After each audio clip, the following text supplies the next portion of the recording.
What is going on, YouTube? Retro Rewinder here. I'm coming at you with a part 2 for my video game morals video that I did.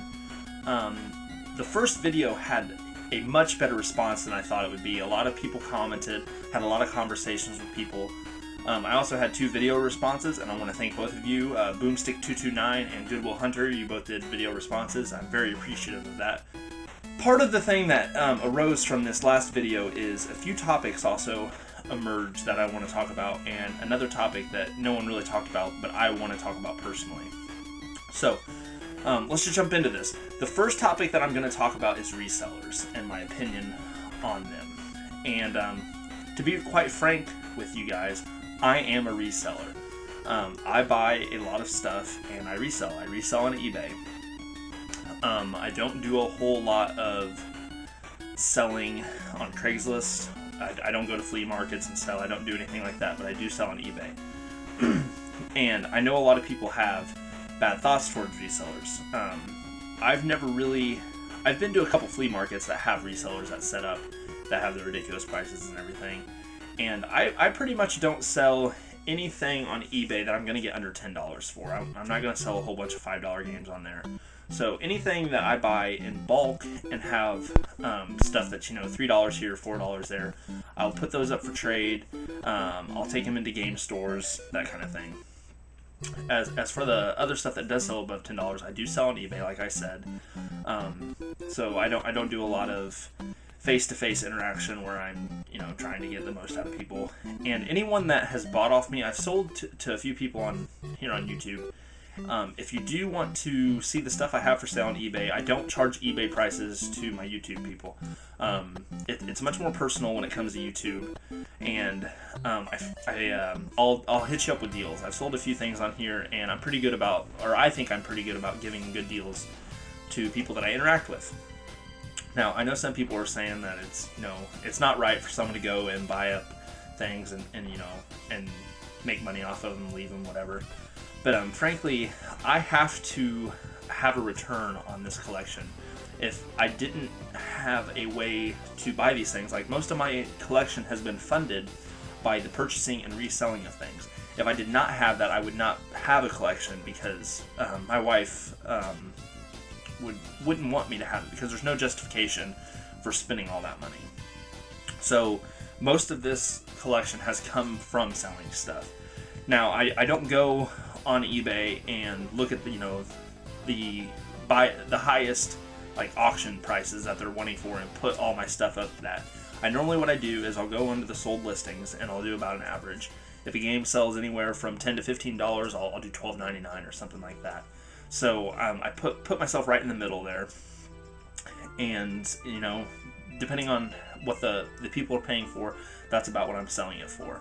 And like I said, I do a lot of trades on YouTube, and I sell to people on here at Better Deals and Friends. I've sold games locally to people that I know were wanting things and cut them deals as well. So I don't consider myself one of the really bad resellers. So let's move on to the next topic. The next topic I want to talk about is kind of related to video game sellers and resellers, but it's game hoarding. People that will buy up the market on something and be able to basically list the price because they bought up everything. So someone that, for example, if they bought 50 Earthbounds, they're holding them all and they'll sell one at a time for a raised price. I think that is completely wrong. I don't think that people should try to, excuse me, inflate the market in any way. I do buy a lot of stuff in bulk, but I just list it all out there at one time. I don't, sell one thing here to make it to where my games coming onto the market are all that's there. I don't do that. I think that's pretty wrong for someone to even try to do, buying up a whole bunch of stuff. If you're gonna buy up a whole bunch of stuff, then I think you just need to sell it all at the same time, not keep it back and hope that it it builds up money or whatever. So that's just my take on that. I had a conversation with a couple people on YouTube about game hoarding. The third thing I want to talk about is dumpster diving, and the reason that this arose is from the last topic, talking about taking the codes and sticker swapping, about stealing. Well, just the idea of dumpster diving. I want to know what people think about that, because technically it is against the law. It is even though a video game store is getting rid of it, it's still their property. I want to know what you guys think about it. My take on it, I think that it's perfectly fine. If someone's going through the process of getting rid of something, they don't want it anymore, and if it's just going to be destroyed, I think that if someone's going to come along and save those items from the dumpster and keep them for themselves, sell them, whatever, posters, game cases, some people throw games away, I think that a person has every right to take those. They're trying to stop people from destroying them and, giving them to better homes. Like I said, I don't think there's anything wrong with that. I know that it is against the law, so if you want to talk about straight up is doing something against the law wrong, I think there are a few states where dumpster diving is allowed. Indiana is not one of them. I'm pretty sure that you can get in trouble. So that's just my take on it. Want to know what you guys think.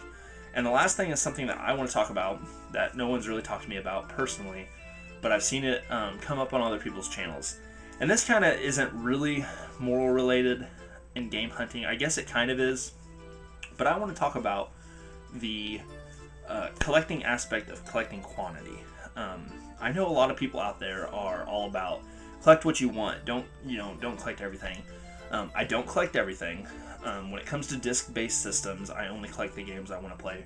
But when it comes to cartridge stuff, I pretty much do collect everything. I'm actually coming up on 1,000 games. So there's the idea that, I'm buying games that I'm not going to play, blah, blah, blah, that people would complain about, that it could be going to someone else's collection.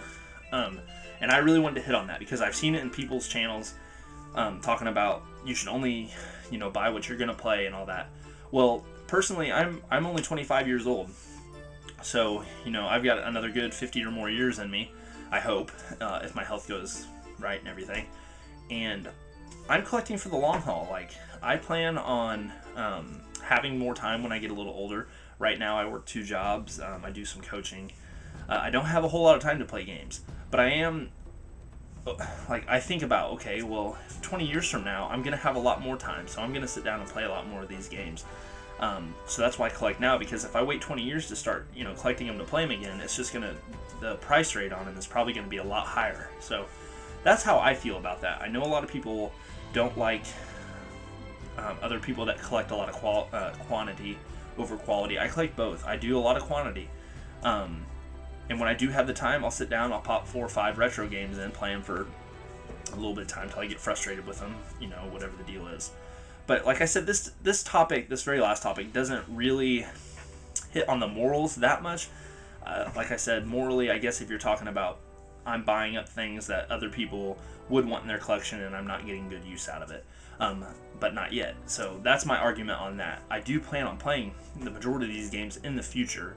So I just wanted to talk about that a little bit personally. So this has been part 2. I don't think there's as many controversial stuff in this one. Maybe there is, but the last one I had, like I said, some really good arguments from other people. I was really glad to talk to other people and see their views on things. So this has been part 2. I hope you guys enjoyed. Thanks.